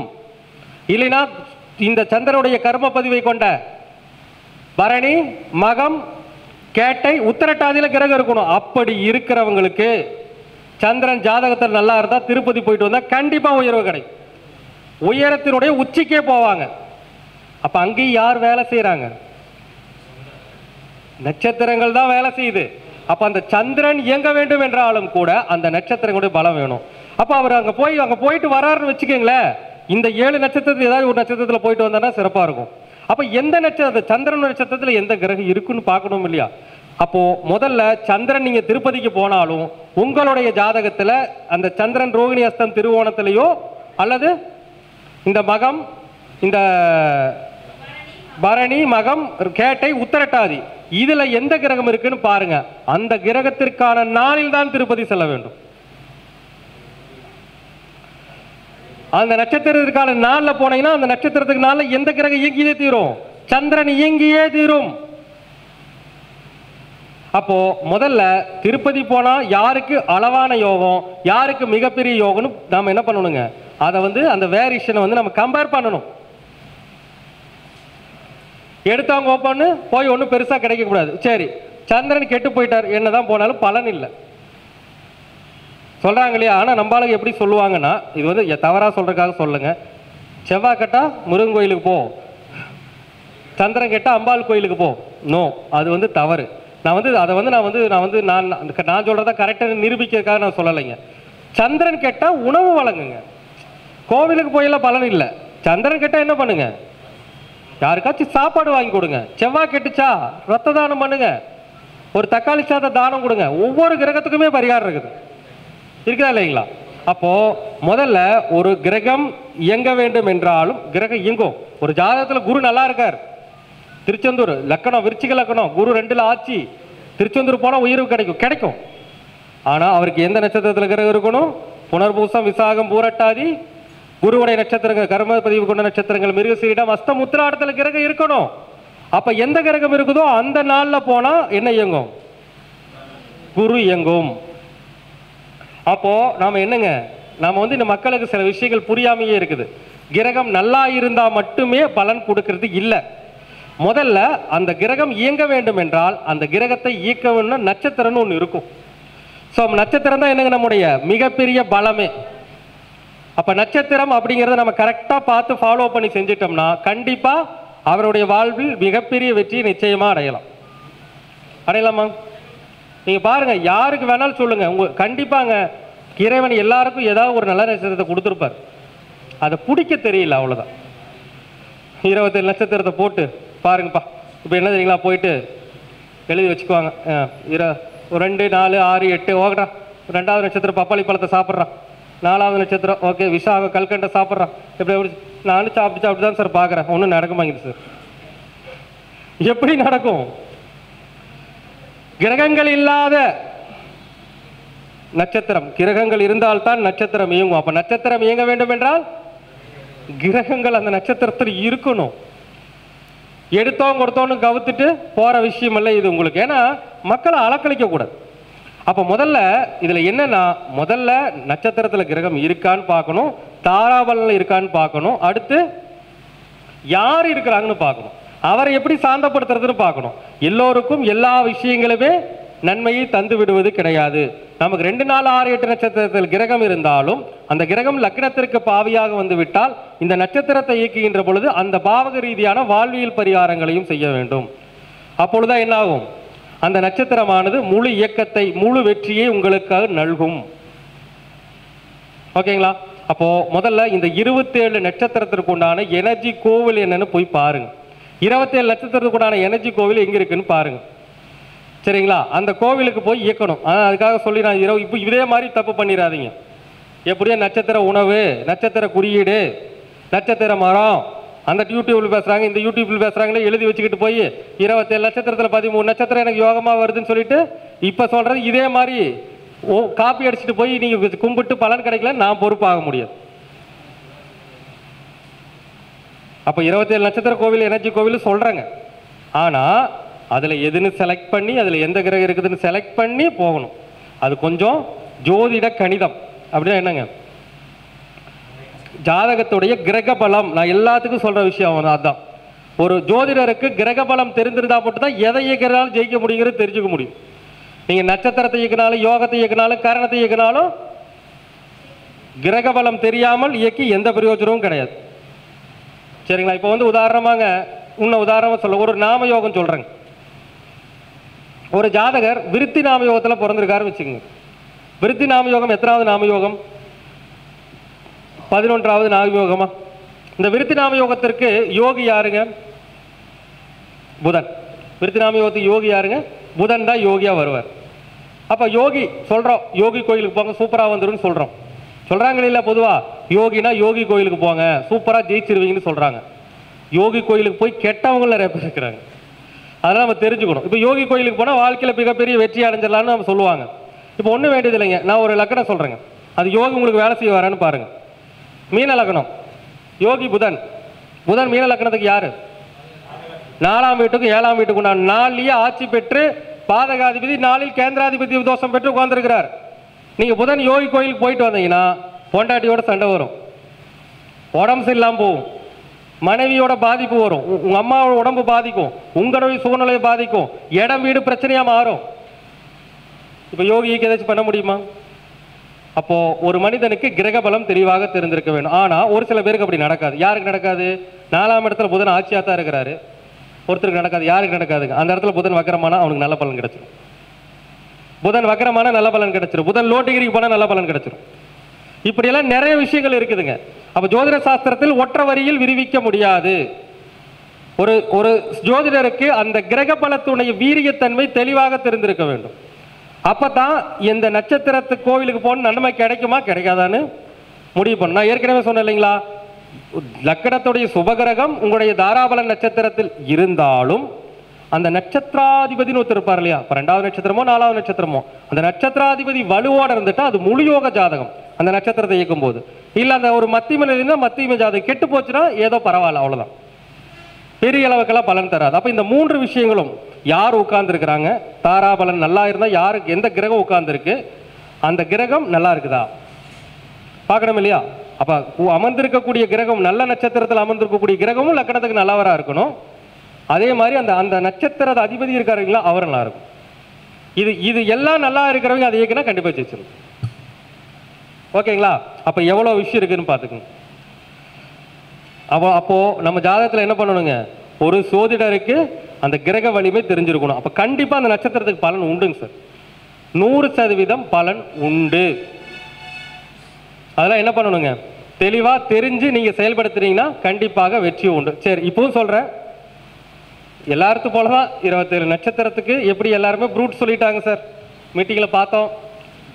அஸ்வினா பேரிச்சு, அஸ்வினா முந்திரி பருப்பு, பரணினா நெல்லிக்காய், கிருத்திகினா பேரிச்சம்பழம், ரோகிணினா நாவல் பழம், இப்படி வரிசையில், உத்திராடம்னா பலாப்பழம், உத்திரட்டாதினா அன்னாச்சி பழம், சதையினா திராட்சை பழம், இதெல்லாம் உணவு. இதை பற்றியெல்லாம் நம்ம நிறைய மீட்டிங்கில் பேசியாச்சுங்களா. உணவுகளை பற்றி பேசியாச்சு, மரத்தை பற்றி பேசியாச்சு, அந்த கிரகங்களுடைய இருப்பிடத்தை பற்றி எல்லாம் பேசியாச்சு, எல்லாமே பேசியாச்சு. இந்த நட்சத்திர எனர்ஜி கோவிலை பற்றி இன்னும் அந்த 27 நட்சத்திர கோவில் என்னன்னு உங்களுக்கு நான் கொடுத்துட்றேன். பிரபஞ்சம் உங்களுக்கு கொடுக்குது, நீங்கள் வாங்கி எழுதி வச்சுக்கோங்க. ஆனால் பயன்படுத்துறது எப்படின்னு பார்த்து பயன்படுத்திக்கோங்க, அவ்வளோதான். ஒரு நல்ல அந்த ஜோதிடத்தை காமிச்சிட்டு இந்த நட்சத்திரத்தை கோயிலுக்கு போனால் நல்லது நடக்குமான்னு நீங்கள் எழுதி இது பண்ணி காமிச்சுக்கோங்க. சரிங்களா? சரி, எழுதிக்கோங்க. அஸ்வினி நட்சத்திரத்தினுடைய எனர்ஜி திருநள்ளாறு சனீஸ்வரன்ட்டு இருக்கு. திருநள்ளாறு சிவன் கோவில் சனீஸ்வரன்ட்டு இருக்கு. அந்த கோயிலுக்கு போனால் அஸ்வினி நட்சத்திரத்துடைய முழு எனர்ஜி உங்களுக்கு கிடைக்கும். நட்சத்திரம் நல்லா இருந்தால் யோகம் உங்களுக்கு. சரிங்களா? பரணி நட்சத்திரம் திருவாலங்காடு காளி.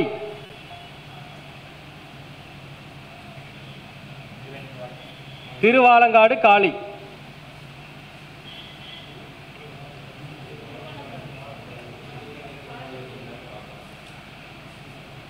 கிருத்திகை நட்சத்திரம் திருநாகை ஆதிசேஷன். கிருத்திகை நட்சத்திரம் திருநாகை ஆதிசேஷன். ரோகிணி நட்சத்திரம் திருநாகேஸ்வரம். ராகு சனி. அங்க இருக்கிறவங்க கும்பிடுங்க. எல்லா கோயிலுமே அங்க போய் அங்க இருக்கிற குரு பகவான், சனி பகவான், சனி பகவான் சன்னதி இருக்கும், குரு பகவான் சன்னதி இருக்கும். எந்த கோயிலுக்கு போனாலும் அந்த சாமி கும்பிட்டு இந்த கோவிலில் அந்த சாமிக்கு ஒரு விளக்கேற்றி அர்ச்சனை பண்ணிடுங்க. குருவோ சனியோ ரெண்டு பேருக்குமே எந்த கோயிலுக்கு போனாலும் சரி. ஏன்னா ரெண்டத்தான் வச்சு மெயினாக சொல்லியிருக்கிறாங்க. ஏன்னா இந்த குரு சனி தான் வருடக்கோள்கள் பயிற்சி. அவங்க ரெண்டு பேரும் மென்ஷன் பண்ணி தான் இந்த எனர்ஜியுமே கொடுத்துருக்குறாங்க.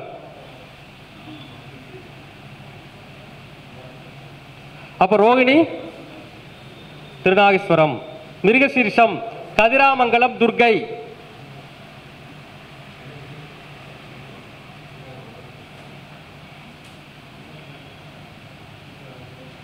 மிருகசீரிஷம் கதிராமங்கலம் துர்கை. திருவாதிரை திருக்கொள்ளிக்காடு சிவன்.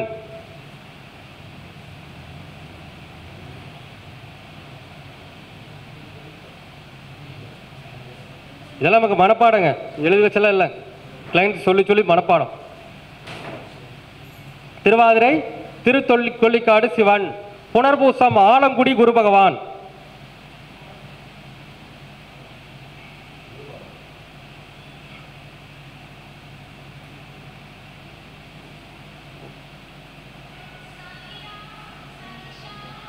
பூசம் குச்சனூர் சனீஸ்வரன்.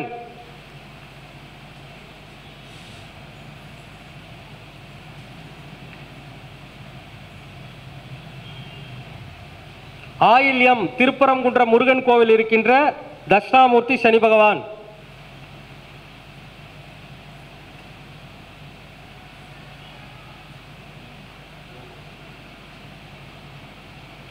மகம் சிதம்பரம் தில்லைக்காளி.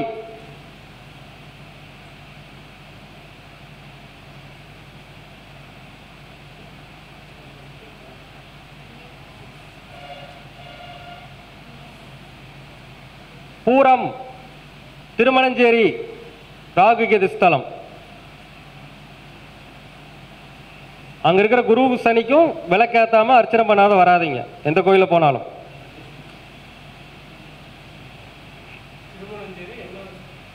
திருமணஞ்சேரி தாங்க சார். திருமணஞ்சேரி பரிகாரத்துக்கான ஸ்தலம் தெரியாத ஆளுகளே கிடையாது. திருமணஞ்சேரி சிவன் கோவில். புத்திரம் மூலனூர் வாஞ்சியம்மன். கரூர் மூலனூர் வாஞ்சியம்மன்.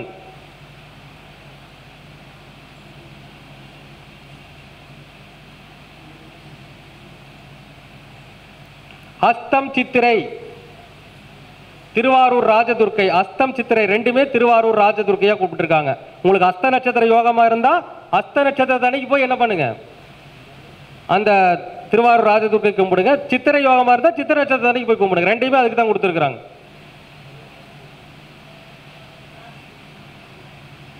சுவாதி திருவனைக்காவல் இருக்கின்ற சனிவீஸ்வரர் குரு ரெண்டையும் கும்பிடலாம். திருவனைக்காவல். ஆமா, அங்க நான் சொல்லிட்டேங்க, சனீஸ்வரன் குரு ரெண்டுக்குமே ஒரு மாலை போட்டு அவர் அர்ச்சனை பண்ணுங்க, விளக்கேற்றி அர்ச்சனை பண்ணிக்கோங்க. ஆனா முதல்ல சிவனுக்கு பண்ணிட்டு தான் வந்து பண்ணும். எந்த கோயில போனாலும் அபிஷேகம் பண்ணாலும் ஃபர்ஸ்ட் சிவனுக்கு தான், மறுபடியும் தான் மற்ற உபகிரகங்களுக்கு உபசாமிகளுக்கு.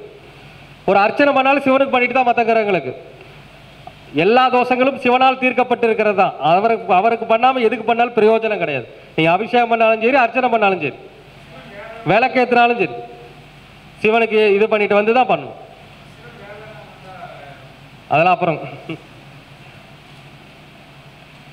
விசாகம் சோழவந்தான் சனீஸ்வரன் குரு ரெண்டையுமே எடுத்துக்கோங்க. சோழவந்தான் சனீஸ்வரன்.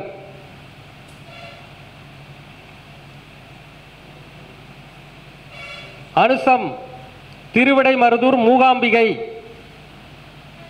அனுசம் திருவிடைமருதூர் மூகாம்பிகை.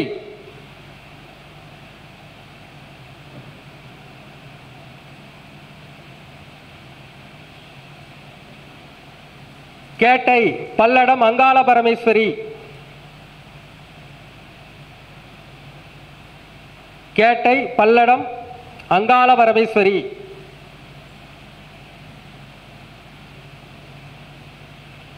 மூலம் மதுரை பழங்காநத்தம் காசி விஸ்வநாதர் கோவில். மதுரை பழங்காநத்தம் காசி விஸ்வநாதர் கோவில் இருக்கின்ற குரு சனி. அங்க தட்சிணாமூர்த்தி ஃபேமஸ்.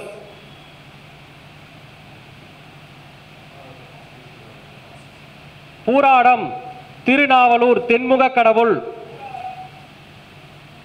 பூராடம் திருநாவலூர் தென்முக கடவுள். உத்ராடம் தர்மபுரம் துர்காதேவி. உத்ராடம் தர்மபுரம் துர்காதேவி.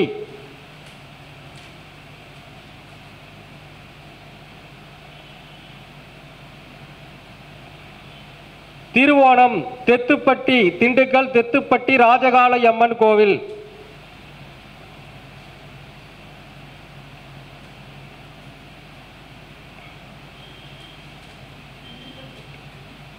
திண்டுக்கல் தெத்துப்பட்டி ராஜகாளி அம்மன் கோவில். அவிட்டம் கொடுமுடி சனீஸ்வரன் வன்னிமரம் சுற்றி வருதல், சனீஸ்வரனை வழிபாடு செய்தல். அவிட்டம் கொடுமுடியில் இருக்கிற அந்த பிரம்மா கோவில் இருக்கு இல்லைங்களா, அந்த வன்னி மரத்தை சுற்றி வந்து சனீஸ்வரனுக்கு விளக்கேற்றி அர்ச்சனை பண்ணணும். பிரம்மாவுக்கு அர்ச்சனை பண்ணிக்கோங்க, சனீஸ்வரனுக்கு அர்ச்சனை பண்ணிக்கோங்க. சதயம் சதயம் சதயம் இதுக்கு மேல சொல்ல வேண்டியதில்லை. ஆமா.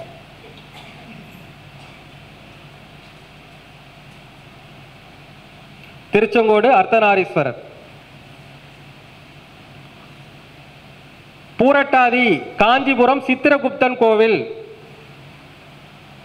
பூரட்டாதி காஞ்சிபுரம் சித்திரகுப்தன் கோவில்.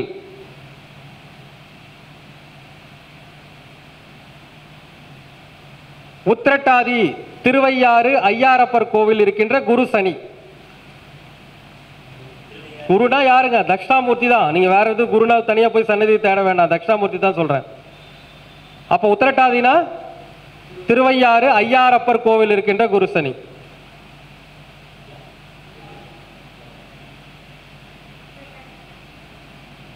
திருவையாறு ஐயாரப்பர். ஐயாரப்பர் அவர் சிவன் பேர் ஐயாரப்பர்.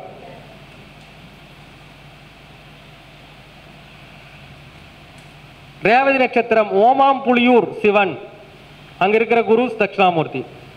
ஓமாம்புலியூர் சிவன்.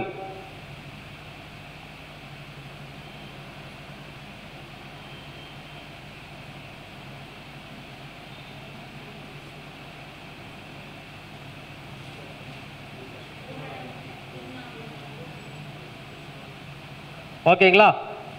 கொடுத்தாச்சுங்க. இவ்வளவு நாளா ஒளிச்சு மறைச்சு வச்சு இந்த ரகசியத்தில் கொடுத்துட்டோம். நட்சத்திரத்தினுடைய எனர்ஜி வேலை செய்யக்கூடிய இடம் ஆல்ரெடி கிரகங்களுக்கெல்லாம் தெரியும். சூரியன் திருநெல்வேலி பாபநாசம் சிவன், சந்திரன் திருப்பதி, செவ்வாய் பழனி, புதன் மதுரை மீனாட்சி, குரு திருச்செந்தூர், சுக்கிரன் ஸ்ரீரங்கம், சனி திருநள்ளாறு, ராகு திருநாகேஸ்வரம், கேது காளகஸ்தி. இதெல்லாமே என்னதுங்க? கிரகங்களுடைய எனர்ஜி. இப்போ சொல்லிக்கலாம் நட்சத்திரத்துடைய எனர்ஜி. அப்போ கிரகங்களை எனர்ஜி கோயிலுக்கு போனாலும் நட்சத்திரத்தை பார்த்துட்டு தான் போய் ஆகணும். அதே மாதிரி நட்சத்திரத்தை எனர்ஜி பார்க்கும் போதும் இது விஷயங்கள் என்ன பண்ணிவிடுங்க, பார்த்துட்டு தான் போய் ஆகணும்.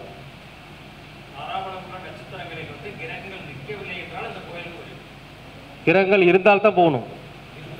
இருந்தால் தானே சார் போகணும். அதான் சொல்ல, கிரகங்கள் இருந்தால் தான் போகணும். இல்லாத என்ன இப்படி போவீங்க? போகலாம். இப்போ சொல்கிறோம் இல்லையா, நானும் அதையும் சாப்பிட்டு இதையும் சாப்பிட்டு ஒன்றும் நடக்க மாட்டேன் புலம்பிட்டு இருக்க வேண்டியதுதான். ம் ம் ம் சனி பகவான் திருநெல்வேலி அஸ்வினியில் கிரகம் இருக்கான்னு பாருங்க. அப்படித்தான் நான் சொல்லி கொடுத்தேன். இவ்வளோ நேரம் இவ்வளோ தூரம் உங்களுக்காக இவ்வளோ நேரம் போராடி சொல்லி கொடுத்தேன். கிரகம் இருக்கிறதா? கிரகம் இருந்தால் தான் ஃபுல் வேரியேஷன். நீங்கள் வந்து அந்த நட்சத்திரத்துக்கு போயிட்டீங்கன்னா, இப்போ ஒன்று வேணும், அஸ்வினியில் ஒரு கிரகம் இருக்குன்னு வச்சுக்கோங்க, நீங்க தெரியாதனமா ஏதோ ஒரு நாள் கூட அந்த கோயிலுக்கு போயிடுறீங்க. அந்த நாள்ல அந்த நட்சத்திரம் அந்த கிரகத்துடைய ஓரையாச்சும் வரும் தானே, அந்த ஓரையிலேச்சும் நல்லது நடக்கும் இல்லையா? அதனால தான் சொல்றேன், கிரகங்கள் இருக்கின்ற நட்சத்திரங்கள் தான் உங்களுக்கு முழுமையா வேலை செய்யும். இல்லைன்னா அந்த நட்சத்திரம் வர வரைக்கும் காத்திருந்து அந்த நட்சத்திரத்தன்னைக்கு செயல்பட்டீங்கன்னா அந்த நட்சத்திரத்தன்னைக்கு மட்டும்தான் பலன். இப்போ உங்களுக்கு 2வது நட்சத்திரத்தில் கிரகமே இல்லை, 2வது நட்சத்திரம் வர காத்திருந்து அந்த 2வது நட்சத்திரம் வர அன்னைக்கு ஒரு நாள் மட்டும் பலன் கிடைச்சா போதுமா? மளிகை கடை நடத்துறாரு, ஒரே ஒரு நாள் மட்டும் வியாபாரம் நடத்த போதுமா? போதாது இல்லையா? அப்ப முதல்ல கிரகம் இருக்கிறத பாருங்க.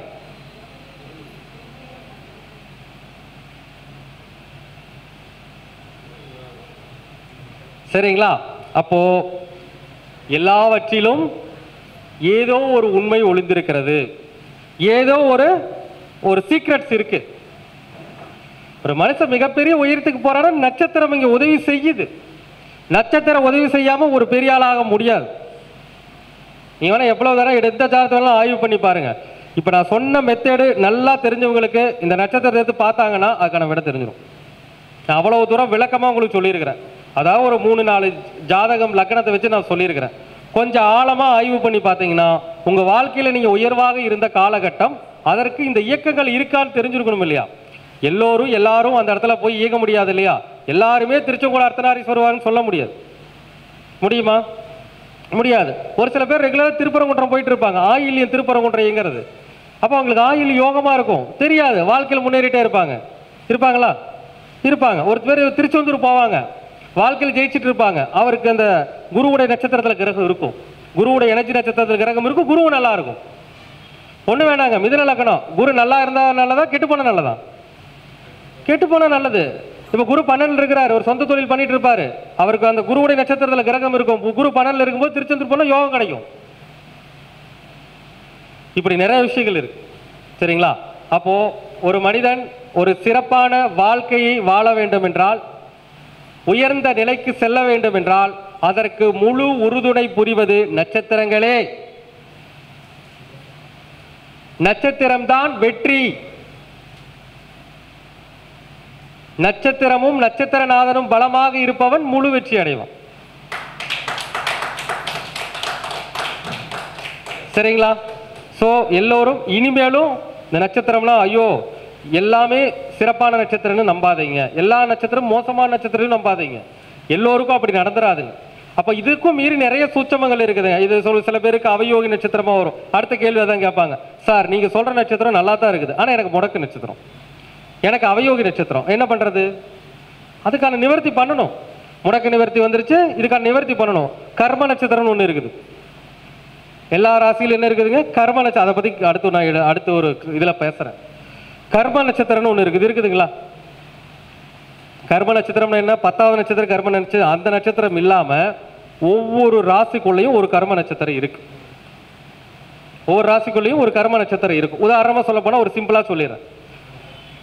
இப்போ ஒருத்தர் ஒரு ஏதாவது ஒரு லக்னம் வச்சுக்கோங்களேன், ஒரு சிம்ம லக்னம், 2ஆம் இடத்துல ராகு திசை நடக்குதுன்னு வச்சுக்கோங்க. சிம்ம லக்னத்துக்கு 2ல ராகு அஸ்தத்தில் இருக்காருன்னு வச்சுக்கோங்க. அதாவது சிம்ம லக்னம் 2ஆம் இடம் என்னவா வரும்? கன்னியா வரும். கன்னி ராசியில ராகு இருக்காருன்னு வச்சுக்கோங்க. அப்ப அந்த ராகு அஸ்தத்தில் இருக்காரு அப்படின்னா அந்த அஸ்த நட்சத்திரம் என்பது ஒரு கர்ம நட்சத்திரம். என்னங்க? ஒவ்வொரு ராசிக்குலயும் ஒரு கர்ம நட்சத்திரம் இருக்கும். இந்த அஸ்த நட்சத்திரம் என்பது கர்ம நட்சத்திரம். கர்ம நட்சத்திரம் எல்லோருக்கும் தோஷத்தை தருமானா? அப்படி இல்லை. அது தெரிஞ்சுங்க. கர்ம நட்சத்திரம்னா அந்த கர்ம வினைகளுடைய பலனை சொல்லக்கூடிய எல்லாருக்குமே தோஷத்தை கொடுக்கணும், கொடுக்காது. இப்ப சிம்ம லக்னத்துக்கு ராகு 2ஆம் இடத்துல ஹஸ்தத்தில் இருக்காருன்னா, ஹஸ்தம் யாருடைய நட்சத்திரம்? சந்திரனுடைய நட்சத்திரம். சந்திரன் சிம்ம லக்னத்துக்கு யாரு?